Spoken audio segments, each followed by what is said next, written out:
Europe 1, 7h18, Thomas Soto. Le regard d'Yves Tréhard, regard sur une présidentielle, une campagne virevoltante. Bonjour Yves. Bonjour Thomas, bonjour à tous. Voilà donc que Benoît Hamon se met à y croire. Eh oui, il y a encore quelques semaines, ni vous ni moi, ni personne n'aurait misé un centime sur Hamon. On le regardait comme un militant, un second rôle, un petit soldat du dogme socialiste.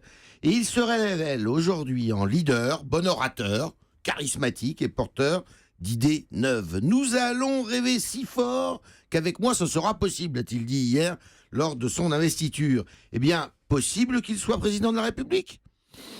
Eh bien, ne riez pas, parce que c'est possible dans le tumulte de cette présidentielle de toutes les incertitudes. Avec un Fillon plombé par son affaire, un Macron qui ne siphonne pas toutes les voix des déçus du PS et un Mélenchon solitaire qui n'aime que son double en hologramme, eh bien, tout est possible. Résultat, Hamon fait plutôt bonne figure dans les sondages, en 4e homme, s'il vous plaît, pas loin derrière Macron et Fillon. Mais Benoît Hamon ne profite pas seulement des difficultés des autres, Yves. Ah non. D'abord, il a des qualités quand même. Il s'est rassemblé. Contrairement aux prédictions, le PS n'a pas explosé. Montebourg, Peillon, Vallaud-Belkacem et beaucoup de ténors sont avec lui. Mieux, il est porté par Hidalgo et Taubira, l'égérie de la gauche, toutes les deux à ses côtés hier. Même Ségolène Royal a eu des mots, c'est vous dire, agréables pour lui. Il peut aussi trouver un accord, peut-être, avec le candidat d'Europe Écologie Les Verts. Pour l'instant, Avec ça Hamon, discute beaucoup avec Jadot. il discute beaucoup. Avec Hamon, le PS a retrouvé des couleurs. Ensuite, Hamon, il sait séduire.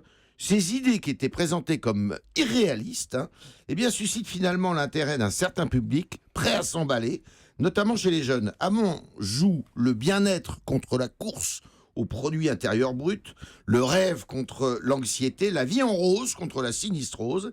Avec Hamon, le PS a retrouvé les clés de l'espoir. Bref, Hamon se présente comme le candidat de la contre-programmation par rapport à la plupart de ses adversaires qui ne parlent que de déficit et de repli sur soi. Bon, mais est-ce que c'est suffisant pour accéder au second tour, ça ? Oh là là, il est encore très très loin, le second tour, même le premier. Mais Hamon porte un sursaut d'orgueil, une espèce de dynamique qu'il faut regarder avec attention. Alors qui sait, s'il était présent au second tour face à Marine Le Pen, la surprise serait totale et le match pourrait même tourner en sa faveur. Mais enfin, on n'en est pas là. Voilà, Yves Tréhard qui prend donc Benoît Hamon au sérieux ce matin. Il faut le prendre au sérieux, bien sûr. Je ne suis pas l'homme providentiel, je crois dans l'intelligence collective. Je rejette ce costume qu'on voudrait me mettre sur les épaules, disait Hamon hier lors de son investiture. Merci Yves. Merci à vous.